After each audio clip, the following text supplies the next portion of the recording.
کے اندر اور محلے کے اندر امن اور سکون قائم ہو تو معاشرہ بڑا خوبصورت بنتا ہے۔ اگر گھروں کے اندر امن نہ ہو، گھروں کے اندر سکون نہ ہو اور محلے کے اندر امن اور سکون نہ ہو تو معاشرہ جو ہے وہ تباہی کی طرف جاتا ہے۔ اب گھروں کے اندر اور محلے کے اندر، معاشرے کے اندر امن اور محبت پیدا کرنے کے لیے اللہ رب العزت نے سورۃ الحجرات 26ویں پارے کے اندر 8 باتیں بیان کی ہیں۔ اگر ان باتوں پر عمل کر لیا جائے، ان کو پلے باندھ لیا جائے تو ہمارے گھروں کے اندر بھی امن قائم ہو سکتا ہے، ہمارے محلوں کے اندر بھی امن قائم ہو سکتا ہے، شہروں کے اندر بھی امن قائم ہو سکتا ہے، معاشرہ امن اور محبت والا بن سکتا ہے، بے سکونیاں ختم ہو سکتی ہیں اگر ان باتوں کے اوپر عمل کر لیا جائے۔ اب وہ باتیں کون سی ہیں وہ بیان کروں گا اور ساتھ ساتھ ان کی تشریح وضاحت بھی کرتا جاؤں گا۔ سب سے پہلے نمبر پر اللہ پاک نے بات بیان کی فَأَصْلِحُوا بَيْنَ أَخَوَيْكُمْ۔ پہلی بات معاشرے کو، گھر کو، محلے کو امن کا گہوارہ بنانے کے لیے یہ بیان ہوئی کہ روٹھے ہوئے بندوں کے درمیان صلح کروا دی جائے۔ مسلمان بھائی اگر روٹھے ہوئے ہیں، ان کے درمیان میں لڑائی ہے، جھگڑا ہے، تو پھر ان کے درمیان صلح کروا دی جائے۔ یہ صلح کروانا یہ معاشرے کے اندر امن، گھروں کے اندر امن، محلوں کے اندر امن کا سبب بنتا ہے۔ یاد رکھ لیں فطری طور پر ہر بندے کا مزاج الگ الگ ہوتا ہے۔ لوگوں کے درمیان لڑائی جھگڑے، گھروں کے اندر لڑائی جھگڑے، فسادات یہ ہو جاتے ہیں۔ اگر کوئی لڑائی جھگڑا ہو گیا کسی کے درمیان تو گھر کے سربراہ کو، باپ کو، ماں کو، بھائیوں کو چاہیے کہ آگے بڑھ کے ان کی صلح کروا دی جائے۔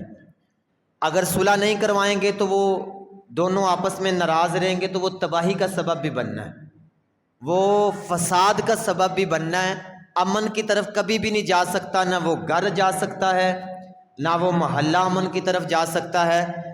بڑے بڑے لوگ ایسے ہیں جو چاہیں تو لوگوں کے درمیان لڑائیاں ختم کروا سکتے ہیں، خاندانوں کے درمیان، محلے کے اندر اگر کوئی لڑا ہوا ہے، روٹھا ہوا ہے تو ان کی لڑائیاں ختم کروا سکتے ہیں اگر چاہیں تو، لیکن وہ اس طرف کوئی ذہن نہیں رکھتے، اس طرف ان کی کوئی توجہ کوئی نہیں ہوتی۔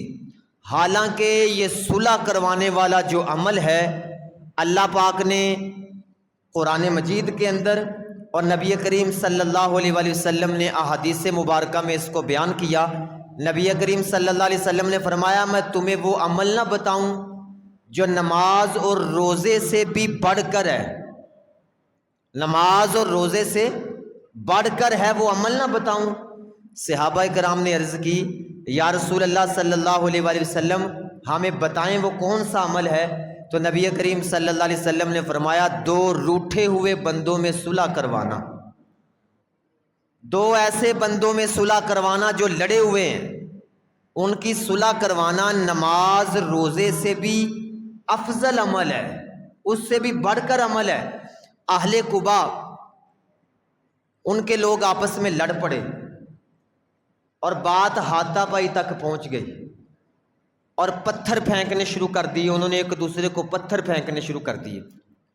نبی کریم صلی اللہ تعالیٰ علیہ وسلم کی خدمت میں ان کی اطلاع پہنچی کہ وہ اہل قباء کے لوگ لڑ پڑے ہیں اور پتھر مار رہے ہیں ایک دوسرے کو۔ تو نبی کریم صلی اللہ علیہ وسلم نے فرمایا میرے صحابہ چلو ان کے درمیان صلح کروانے چلتے۔ ہم میں سے کئی لوگ کہتے ہیں جی ہم کسی کے معاملے میں دخل اندازی نہیں کرتے، حالانکہ اگر وہ دخل اندازی کر لیتے تو لڑائی کم ہو سکتی تھی، لڑائی بلکہ ختم بھی ہو سکتی تھی اگر وہ دخل اندازی کر لیتے، لیکن انہوں نے اس کو اہمیت نہیں دی۔ انہوں نے کہا جی کون سا ہمارا معاملہ ہے، ان کا معاملہ وہ کرتے پھرے خود نہیں۔ بہت بڑا عمل ہے۔ نبی کریم صلی اللہ علیہ وسلم نے فرمایا آپس میں صلح کروانا افضل ترین صدقہ ہے، افضل ترین۔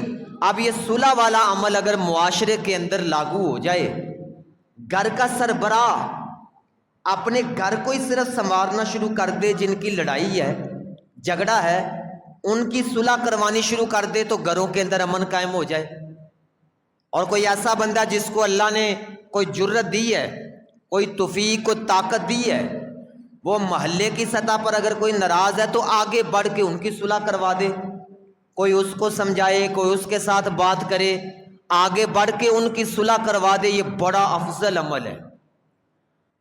خامد بیوی کی اگر لڑائی ہوئی ہے، ہمارے گھروں میں تو کہتے ہیں جی کوئی نہیں جی ویکھی جائے گی، جلدی کوئی صلح کی طرف آتا نہیں۔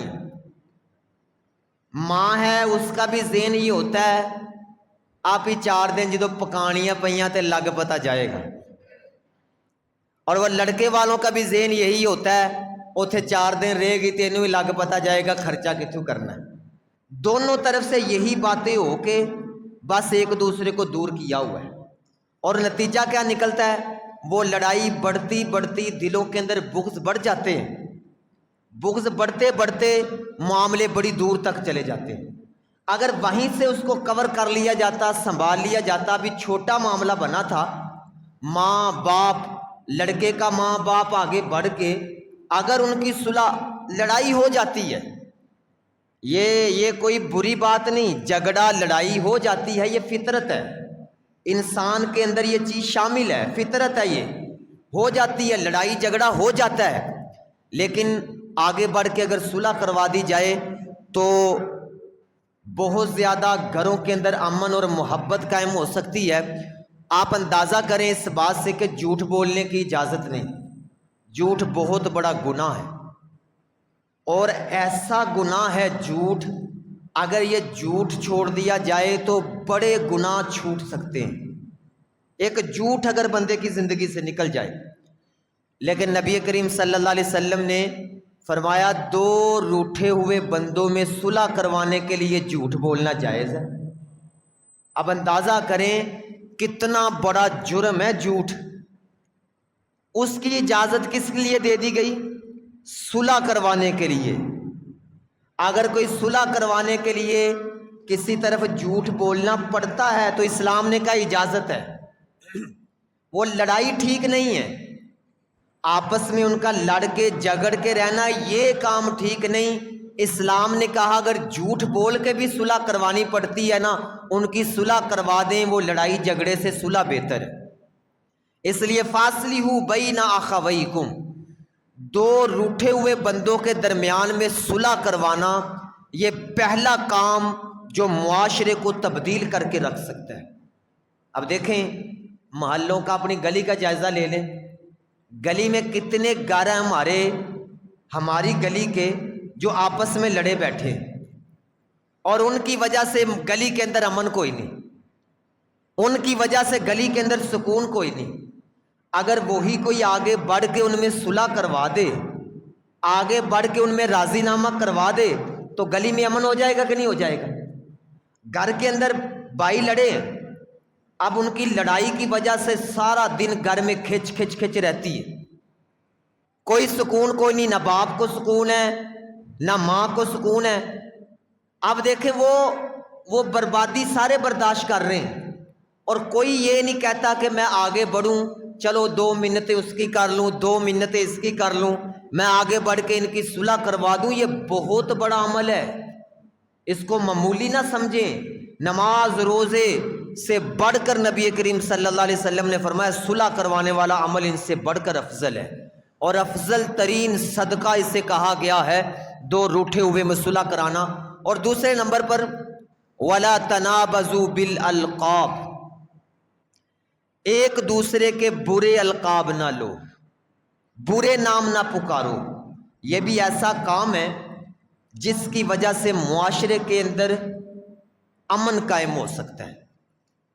یاد رکھ لیں، کسی کی خوبیوں کی وجہ سے یا اس کی برائیوں کی وجہ سے اسے کوئی نام دینا یہ لقب کہلاتا ہے، یہ لقب کہلاتا ہے، اس کو کہتے ہیں القاب، لقب۔ آگے اس کی دو قسمیں، ایک ہے اچھا لقب اور ایک ہے برا لقب۔ اچھے لقب کی اجازت ہے، اگر کسی کا اچھا نام رکھا ہے کسی نے تو اس میں تو کوئی حرج نہیں۔ نبی کریم صلی اللہ علیہ وسلم نے بھی صحابہ کرام کو اچھے القابات عطا کیے۔ ابو بکر صدیق رضی اللہ تعالیٰ عنہ کو صدیق اور عتیق کا لقب ملا، حضرت عمر رضی اللہ تعالیٰ عنہ کو فاروق کا لقب ملا، اسی طرح خالد بن ولید کو سیف اللہ کا لقب ملا۔ یہ صحابہ کرام کو اچھے اچھے القاب دیے گئے، لیکن برا لقب، کسی کا برا نام لینا، اس کی اسلام نے اجازت نہیں دی۔ کیوں؟ کیونکہ اس کی دل آزاری ہوگی، اگر برا نام لیا جائے گا تو اس کو تکلیف ہوگی۔ یہ دوسرا کام، ولا تنابزوا بالالقاب، اللہ پاک نے فرمایا ایک دوسرے کو اچھے القاب سے پکارو، برے القاب نہ لو، برے نام نہ پکارو ایک دوسرے کے۔ آگے تیسرے نمبر پر اللہ پاک نے جو بات بیان کی، یا ایھا الذین آمنوا لا یسخر قوم من قوم عسى ان یکونوا خیرا منہم ولا نساء من نساء عسى ان یکن خیرا منہن۔ یہ بچپن پر بیان کیا کہ کسی کا مذاق کوئی نہ اڑائے، کسی کا مذاق۔ اللہ پاک نے فرمایا اے ایمان والو، ایک گروہ دوسرے گروہ کا مذاق نہ اڑائے، شاید وہ جس کا مذاق اڑایا جا رہا ہے وہ تم سے بہتر ہو۔ اور آگے فرمایا کوئی عورت کسی عورت کا مذاق نہ اڑائے، ہو سکتا ہے جس کا مذاق اڑا رہی ہے وہ اس سے بہتر ہو۔ ہمارے مذاق اڑایا جاتا ہے، اگر کسی کا قد چھوٹا ہے تو وہ کس نے بنایا ہے؟ اگر کسی کا رنگ کالا ہے تو کس نے بنایا ہے؟ اگر کسی کی ناک لمبی ہے تو کس نے بنائی ہے؟ اگر کسی کا منہ لمبا ہے تو کس نے بنایا ہے؟ اگر کسی کا منہ گول ہے تو کس نے بنایا ہے؟ اللہ نے بنایا ہے۔ اگر کسی کا بازو نہیں ہے تو وہ کس نے کیا؟ اللہ نے کیا ہے۔ اگر کسی کی ایک ٹانگ نہیں ہے تو وہ کس کی طرف سے ہے؟ اللہ کی طرف سے ہے۔ تو لوگوں کو ڈرنا چاہیے کسی کے قد پر اس کا مذاق اڑانا، کسی کی ناک لمبی پر اس کا مذاق اڑانا، کسی کے کان بڑوں پر اس کا مذاق اڑانا، کسی کے لمبے منہ کی وجہ سے اس کا مذاق اڑانا، کسی کے بازو ٹوٹے کی وجہ سے اس کو ٹونڈا کہنا، لنگڑا کہنا، یہ ان کا مذاق اڑانا، یہ آپ اس کا مذاق نہیں اڑا رہے۔ اگر سوچیں تو بات کہاں پہ جا رہی ہے؟ بنایا تو اللہ نے ہے، اس میں اس کا کوئی قصور ہی کوئی نہیں، اس کا کوئی دخل ہی کوئی نہیں۔ رنگ اگر کسی کا کالا ہے تو وہ اس میں اس کا تو دخل ہی کوئی نہیں، اللہ نے بنایا ہے، وہ اللہ کی طرف سے اس کا رنگ کالا ہے۔ وگرنہ اگر کسی بندے کا دخل ہو تو کوئی کالا رہنا چاہتا ہے؟ جی آئے تھے ہم پر نے سارے مال مال کے منہ تھے، چلے جائیں جناب وہ کریم میں مال رہے ہیں رنگ چٹا کرنے کے لیے۔ اگر کسی کے بس میں ہو تو کوئی کالا رہنا چاہتا ہی نہیں ہے۔ اگر کسی کا رنگ کالا ہے، کسی کا قد چھوٹا ہے، کسی کا ناک لمبا ہے تو وہ اللہ کی طرف سے ہے، اس کا مذاق نہ اڑائیں۔ عورتوں میں بڑی عادت ہے خامیاں نکالنے کی، دوسری عورتوں کی خامیاں نکالتی ہیں چھوٹی چھوٹی بات کے اوپر۔ مذاق کہتے کسے ہیں؟ مذاق کہتے کسے ہیں؟ کسی کے ظاہری حال اور کیفیت کو دیکھ کر اس کی تحقیر کرنا، اس کو حقیر جاننا، اس کو مذاق کہتے ہیں۔ اور نبی کریم صلی اللہ علیہ وسلم نے فرمایا کسی آدمی کے برا ہونے کے لیے اتنا ہی کافی ہے کہ وہ کسی کو حقیر سمجھے، وہ کسی کو حقیر سمجھے۔ ابو جاہل کافروں کا سردار تھا، غزوہ بدر میں اس کو قتل کر دیا گیا۔ غزوہ بدر میں جب یہ قتل ہوا نا تو نبی کریم صلی اللہ علیہ وسلم نے فرمایا یہ میری امت کا فرعون ہے، فرعون۔ کس نے کہا جی؟ نبی کریم صلی اللہ علیہ وسلم نے۔ اب اس کے بیٹے نے نا، ابو جاہل کے بیٹے نے فتح مکہ کے موقع پر اسلام قبول کر لیا، مسلمان ہو گیا۔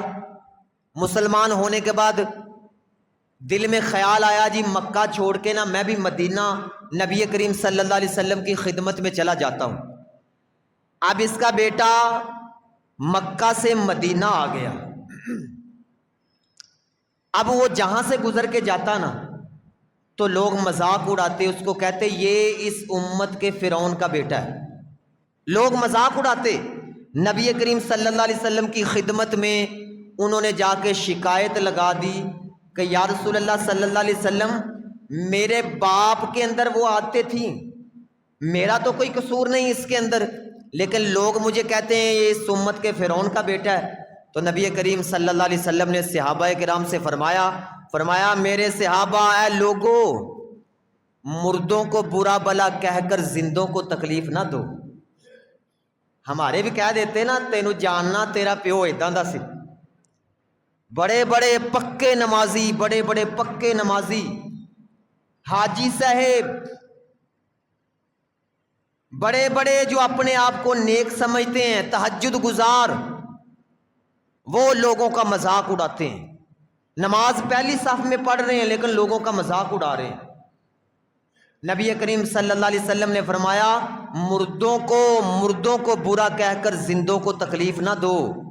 نبی کریم صلی اللہ علیہ وسلم نے فرمایا مذاق اڑانے والا بندہ قیامت والے دن جنت کا دروازہ کھلے گا اور اللہ پاک کی طرف سے آواز آئے گی آ جاؤ، اس دروازے سے داخل ہو جاؤ۔ بندہ بھاگا جائے گا تو جب قریب پہنچے گا تو دروازہ بند ہو جائے گا، پھر دوسرا دروازہ کھلے گا اور وہاں سے اس کو آوازیں لگائی جائیں گی جلدی آؤ جلدی آؤ۔ اب جب وہ بندہ اس دوسرے دروازے پہ پہنچے گا، جب قریب جائے گا دروازہ بند۔ نبی کریم صلی اللہ علیہ وسلم نے فرمایا اسی طرح ہر دروازے پر اس کے ساتھ کیا جائے گا اور بار بار یہی کام اس کے ساتھ کیا جائے گا، یہاں تک کہ وہ مایوس ہو جائے گا۔ اس کو بلایا جائے گا آؤ جی دروازہ کھول کے، وہ نہیں جائے گا، کہے گا میں آتا ہوں تو دروازہ بند ہو جاتا ہے، میں نے آ کے کیا کرنا ہے؟ نبی کریم صلی اللہ علیہ وسلم نے فرمایا اسے بتایا جائے گا یہ تیرے اس مذاق کا بدلہ ہے جو دنیا میں تو لوگوں سے کرتا تھا، جو دنیا میں تو لوگوں سے کرتا تھا نا، تیرے اس مذاق کا بدلہ ہے۔ اور چوتھے نمبر پر غیبت کرنا۔ یہ غیبت کرنا ایسا عمل ہے جس نے ہمارے گھروں کے اندر بربادی مچائی ہے، جس نے ہمارے محلوں کے اندر بربادی مچائی ہے، اور یقین مانے بڑے بڑے نیک لوگ بھی اس کے اندر ملوث ہیں، بڑے بڑے صوفی بندے بھی اس کے اندر ملوث ہیں، بڑے بڑے لوگ اسی آپ جائزہ لے کے دیکھ لیں جہاں پہ بیٹھتے ہیں، گھر میں بیٹھے ہیں بیوی کے پاس تو جائزہ لے لیں ساس کی غیبتیں ہو رہی ہیں، ماں باپ کی غیبتیں ہو رہی ہیں، اگر باہر کسی جگہ پہ جا کے بیٹھے ہیں تو اس مجلس کا جائزہ لے رہے آپ کس کے بارے میں گفتگو کر رہے ہیں، کسی شخص کی غیر موجودگی میں اس کی برائی بیان کرنا، اگرچہ برائی اس کے اندر پائی بھی جا رہی ہے، اگرچہ برائی اس کے اندر پائی بھی جا رہی ہے، وہ اس کی برائی اس کی غیر موجودگی میں بیان کرنا یہ غیبت ہے۔ نبی کریم صلی اللہ علیہ وسلم سے پوچھا گیا یا رسول اللہ صلی اللہ علیہ وسلم غیبت کسے کہتے ہیں؟ نبی کریم صلی اللہ علیہ وسلم نے فرمایا ذکرک اخاک بما یکرہ، فرمایا تمہارے اپنے بھائی کا ذکر اس انداز سے کرنا جسے وہ ناپسند کرے۔ اور کسی نے عرض کر دی یا رسول اللہ صلی اللہ علیہ وسلم اگر وہ برائی اس کے اندر پائی جاتی ہو تو پھر بھی غیبت ہے؟ نبی کریم صلی اللہ علیہ وسلم نے فرمایا اگر برائی اس کے اندر پائی جاتی ہے تو یہ غیبت ہے، اگر برائی اس کے اندر پائی نہیں جا رہی تو پھر یہ الزام اور بہتان ہے،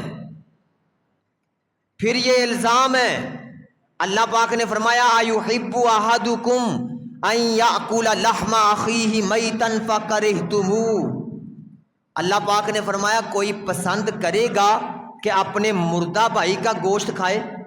کوئی پسند کرے گا اپنے مردہ بھائی کا گوشت کھانا؟ مرا ہوا بھائی اس کے سامنے پڑا ہو، اس کا گوشت کھانا کوئی پسند کرے گا؟ اللہ پاک نے غیبت کرنے والے کو کہا ہے کہ غیبت کرنے والا ایسے ہی ہے جیسے وہ اپنے مردہ بھائی کا گوشت کھا رہا ہے۔ ہماری مجلسیں نہیں پاک، گھروں میں محلوں میں گروپ بیٹھا ہوا ہے باہر سڑکوں کے اوپر اور تبصرہ اس بندے کے بارے میں کر رہے ہیں جو وہاں پر ہے ہی نہیں، برائی اس کی بیان کر رہے ہیں جو ہمارے پاس موجود ہی نہیں۔ بہت بڑا جرم ہے، بہت بڑا جرم ہے، اور ہمیں اس سے ملنا بھی کچھ نہیں۔ اس لیے بھائیوں اپنی مجلس کا جائزہ لیں، جہاں پر بیٹھتے ہیں اگر کوئی کسی کی غیبت کر رہا ہے ان کو روک دیں، ان کو کہ بھائی جب یہ بندہ ہمارے درمیان موجود ہی نہیں ہے تو ہمیں اس کے بارے میں بات کرنے کی ضرورت ہی نہیں، ہم اس کے بارے میں بات کیوں کریں جب بندہ ہمارے پاس ہے ہی نہیں، اور اس کا ملنا بھی کچھ نہیں، اس کا ملنا بھی کچھ نہیں۔ نبی کریم صلی اللہ علیہ وسلم کی خدمت میں عورتیں آئیں، عورتیں، انہوں نے کہا ہم نے روزہ رکھا ہے۔ نبی کریم صلی اللہ علیہ وسلم نے فرمایا یہاں پر قے کرو، قے کرو۔ انہوں نے قے کی، الٹی کی، اندر سے خون کے لوتھڑے نکلے، خون کے لوتھڑے، بوٹیاں نکلی اندر سے۔ نبی کریم صلی اللہ علیہ وسلم نے فرمایا تم نے آج غیبت کی ہے، آج تم نے غیبت کی ہے، بہت برا۔ اس کے بعد 5ویں نمبر پر برے گمان سے بچنے کا کہا گیا ہے۔ برا گمان، برا گمان، یہ گمان کہتے کسے ہیں؟ اس کو سمجھنا، یہ گمان کسے کہتے ہیں؟ گمان کہتے ہیں یہ جو ہمارے ذہن کے اندر خیالات چلتے ہیں نا، اس نے ایسے کیا ہوگا، اب وہ ایسے کرے گا، کل کو وہ یہ کرے گا، میں یہ کروں گا، وہ آگے سے یہ کرے گا۔ پورا نقشہ پاکستان دا ذہن چ پہلے ہی بنایا ہوتا ہے، حالانکہ پکی بات کوئی نہیں ہے، صرف ایک گمان کے اوپر کام چل رہا ہے۔ اگر تو یہ گمان اچھا ہو اس کو کہیں گے اچھا گمان، اور اگر یہ گمان برا ہو تو اس کے کہیں گے برا گمان، اس کو کہیں گے یہ گمان، یہ برا گمان ہے۔ اس کی میں مثالیں دیتا ہوں۔ پہلے نمبر پر اس کی مثال، ایک بندہ ہے، اس کے منہ سے شراب کی بدبو آ رہی ہے۔ اب آپ کو پتا ہے کہ اس بندے نے زندگی میں کبھی شراب نہیں پی۔ ایک تو ہے نا پکا شرابی، اس کا تو پتا ہے یہ جو ہے شرابی، وہ تو پورے محلے کو، پورے علاقے کو پتا ہوتا ہے۔ ایک ایسا بندہ ہے، کوئی صوفی ٹائپ نمازی بندہ، اس کے منہ سے کسی نے شراب کی بدبو سونگھ لی۔ اب وہ ذہن کے اندر خیال کرے جی یہ شرابی ہے تو یہ برا گمان ہے۔ ہو سکتا ہے کہ اس بندے کو کسی نے زبردستی پلائی ہو، اس کے کان پٹی کے اوپر جناب پستور رکھا اور اس کو کہا ہو گھونٹ پیو جی ایک۔ آپ کے پاس تو کوئی تصدیق نہیں نا، ابھی اس بات کی کوئی تصدیق نہیں، ابھی آپ اپنا ذہن ہی لڑا رہے ہیں نا کہ یہ شراب بھی ہے جی، کس وجہ سے اس کے منہ کی بدبو سونگھ کے یہ کام فتویٰ لگا دیا وہ شرابی۔ ہو سکتا ہے کسی نے مجبور کر کے اس کو پلائی ہو، یہ بھی تو اس کے اندر احتمال ہے نا، یہ بھی تو بات اس کے اندر ہے نا۔ اس لیے اللہ پاک نے قرآن پاک میں فرمایا یا ایھا الذین آمنوا اجتنبوا کثیرا من الظن ان بعض الظن اسم ولا تجسسوا ولا یغتب۔